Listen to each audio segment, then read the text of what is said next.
Ketika kita membaca buku Stoicisme, kita membayangkan semesta itu adalah sesuatu yang besar. Memang besar betul, tetapi yang harus kita pahami adalah bagaimana cara kita mempraktekkan Stoicisme menggunakan semesta yang kita miliki.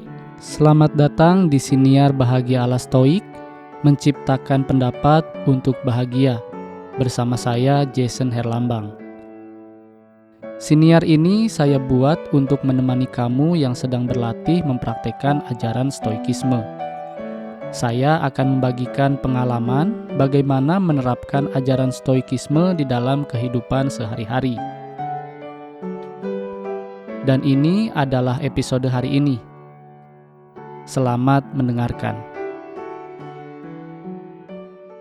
Di dalam episode ini saya ingin menjelaskan kepada kamu atau mengobrol dengan kamu tentang semesta yang kecil gitu ya. Jadi kalau kamu membaca buku-buku Stoik gitu ya, pasti buku-buku tersebut akan menjelaskan tentang nature gitu ya, nature ya, atau semesta atau alam semesta yang harus kita percayai bahwa alam semesta itu sudah di dalam keteraturan gitu ya, di dalam keteraturan yang apapun yang terjadi di dalam hidup kita memang seharusnya sudah layak terjadi tanpa dan kita tidak boleh mengartikan kejadian tersebut atau peristiwa tersebut menjadi sesuatu yang membuat kita emosional gitu ya. Emosional itu dalam artian sedih, bahagia, ataupun emosi-emosi negatif lainnya gitu ya. Nah, bagi kamu yang mungkin baru belajar tentang stoicisme di tahun ini, maka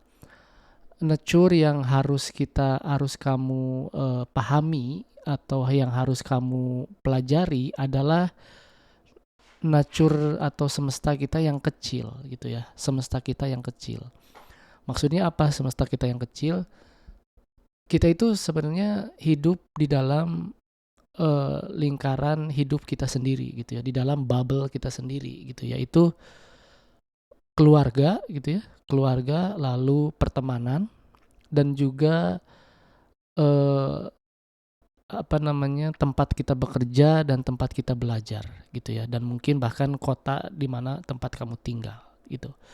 Nah, itu adalah semesta yang harus kamu pahami dulu gitu ya, bahwa semua hal yang berada atau semua hal yang terjadi di dalam keluarga, di dalam pertemanan, di dalam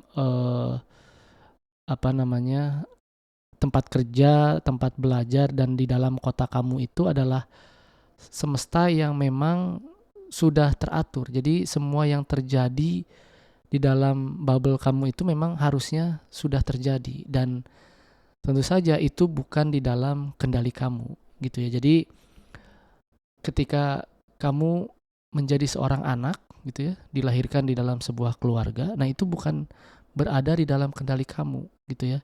Sifat bapak, sifat ibu, sifat adik, sifat nenek, perilaku mereka itu berada di luar kendali kamu, dan itu sudah menjadi keteraturan gitu ya. Jadi keteraturan yang tidak bisa kamu kendalikan. Jadi apapun yang berada di dalam keluarga kamu, masalah kamu itu ya sudah, itu anggap saja itu adalah semesta yang harus kamu pelajari, bukan di dalam kendali kamu gitu ya. Jadi apa yang berada di dalam kendali kamu adalah bagaimana kamu bersikap sebagai apa, sebagai anak, atau ketika kamu sudah menjadi orang tua ya, sebagai orang tua yang baik gitu ya. Bagaimana cara bersikap sebagai anak atau orang tua yang baik, menggunakan apa, menggunakan eh, pagar-pagar etika yang kamu pelajari gitu ya, yang kamu percayai bahwa itu adalah hal yang tepat untuk dilakukan gitu ya. Ketika kamu menjadi seorang anak misalkan, yang harus kamu lakukan adalah mengikuti apa yang orang tua kamu katakan gitu ya, dan mengiyakan apa yang mereka katakan gitu ya. Dan peraturan yang mereka buat di dalam rumah itu ya memang seharusnya kamu ikuti, karena itu adalah, anggap saja itu adalah keteraturan semesta gitu ya. Dan lakukan semua aturan yang ada di rumah itu dengan bahagia. Itu adalah salah satu praktek atau salah satu latihan kamu agar kamu mengerti bahwa hal-hal di luar kendali itu harus kamu nikmatin. Dan kamu harus happy, itu harus bahagia dengan sesuatu yang ada di dalam rumah kamu itu. Gitu ya. Jadi ketika orang tua kamu menyuruh kamu memasak misalkan, ya yang berada di dalam kendali kamu ya belajar memasak dengan bahagia. Jangan menggerutu. Gitu ya. Terkadang kita kan ketika disuruh oleh orang tua menggerutu gitu ya, tidak mau, lagi enak nonton handphone, lagi enak membaca buku misalkan. Nah, ketika orang tua kamu memanggil, itu adalah panggilan semesta yang tidak bisa kamu kendalikan. Ketika kamu marah misalkan, ketika kamu menolak misalkan, nanti deh, saya lagi baca buku. Itu adalah sesuatu hal yang tidak mengikuti etika stoicisme gitu ya. Dan kamu secara tidak langsung tidak mengikuti aturan atau prinsip atau pola pikir seorang stoik gitu ya. Jadi latihannya begitu, ketika kamu sedang melakukan apapun rutinitas kamu, lalu orang tua kamu memanggil, menyuruh kamu melakukan sesuatu, maka lakukan. Stop what you are doing dan lakukan apa yang orang tua kamu suruh tadi. Gitu ya. Jadi jangan menolak gitu ya. Itu adalah latihan kita memahami apa itu semesta. Gitu ya. Jadi lakukan saja gitu. Ketika kita sebagai orang tua, misalkan anak ingin bermain, lalu kamu sedang bekerja atau sedang melakukan sesuatu di rumah, di mana rumah itu bukan tempat untuk bekerja, maka lakukan saja gitu. Berhenti dulu apa yang sedang kamu lakukan dan ikuti apa yang anak inginkan. Yaitu bermain atau mengajarkan dia atau menjawab pertanyaan-pertanyaan dia atau bahkan sekedar mengobrol dengan anakmu gitu. Gitu ya. Jadi itu adalah pelajaran atau sesuatu hal yang bisa kita praktekkan di dalam rumah. Gitu ya, ikuti aturan yang ada di dalam rumah kita sendiri. Gitu ya, sebagai anak, sebagai orang tua. Gitu ya. Dan di dalam pertemanan misalkan ada peraturan, ya kamu tidak boleh menyinggung teman kamu gitu ya, tidak boleh membocorkan rahasia temanmu, tidak boleh bercanda secara berlebihan. Itu adalah peraturan yang harus kamu ikuti dengan bahagia dan kamu harus mengendalikan apa yang harus kamu kendalikan. Gitu ya. Jadi ikuti aturan, ikuti etika kemanapun kamu pergi. Gitu ya. Ketika ke sekolah, ya ikuti aturan sekolah dengan baik dan benar. Dengan apa? Dengan bahagia. Bukan karena kamu ingin dilihat oleh guru, bukan karena kamu ingin mendapatkan nilai yang baik, bukan karena kamu ingin dipuji oleh teman, tetapi memang itu adalah hal yang seharusnya stoik lakukan, melakukan apa yang harus dilakukan, mengikuti peraturan, gitu ya, mengikuti peraturan yang ada. Jadi aturan itu adalah keteraturan semesta ya. Aturan kecil itu adalah aturan besar semesta yang harus kita percayai, yang harus kita ikuti dengan bahagia. Begitu juga di dalam pekerjaan. Apa yang menjadi aturan di dalam pekerjaan, ya harus kamu lakukan dengan senang hati. Tidak boleh korupsi gitu ya.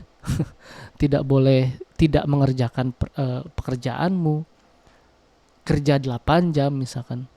Datang tepat waktu, dan itu adalah aturan yang harus kamu ikuti dan harus kamu lakukan dengan cara apa? Dengan cara mengendalikan diri kamu. Gimana caranya saya datang tidak telat? Gimana caranya saya melakukan pekerjaan saya dengan benar? Gimana caranya saya mengikuti apa yang disuruh bos dengan senang hati gitu ya? Itu adalah peraturan yang harus kita praktekkan sebagai seorang stoik gitu ya.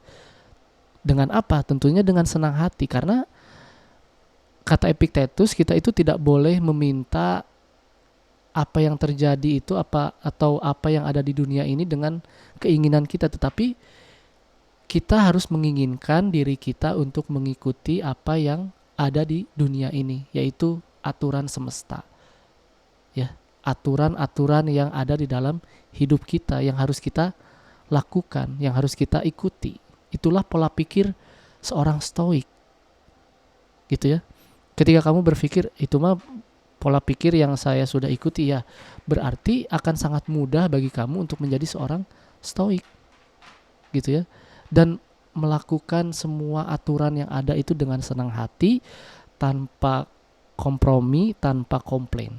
Karena apa? Karena itu adalah hal yang harus dilakukan seorang stoik, hal yang harus dilatih oleh seorang stoik, mengikuti aturan semesta, mengikuti aturan yang ada. Begitu juga di dalam kota. Di dalam kota kan ada peraturan lagi ya. Tidak boleh buang sampah, harus antri, harus mengikuti apa aturan yang ada. Pokoknya mengikuti aturan yang ada di dalam hidupmu adalah sama dengan mengikuti aturan yang ada di dalam semesta. Sama dengan berlatih untuk membedakan mana yang berada di luar kendali, mana yang berada di dalam kendali kita. Aturan-aturan yang ada adalah berada di luar kendali kita, tetapi mengikuti aturan yang ada adalah berada di dalam kendali kita. Ya, seperti menyuci piring yang disuruh oleh orang tua, buang sampah, beres-beres rumah. Itu adalah aturan yang harus kita ikuti.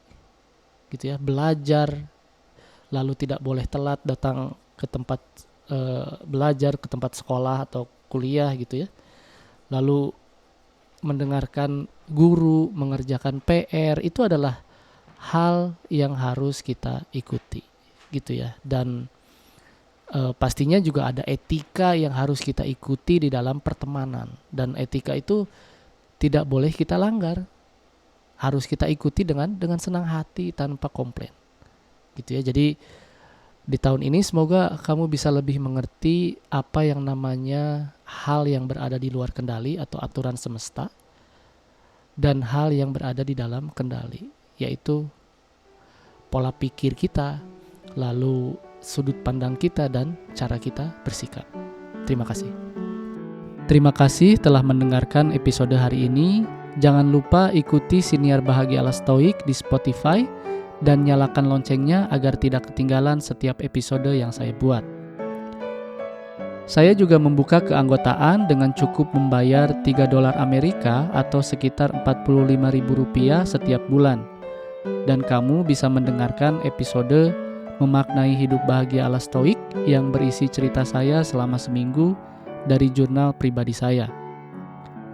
Jangan lupa juga untuk ikuti dan berlangganan @bahagia_ala_stoik di semua kanal media sosial, TikTok, Instagram, dan YouTube. Sekali lagi saya ucapkan terima kasih. Sampai jumpa di episode berikutnya.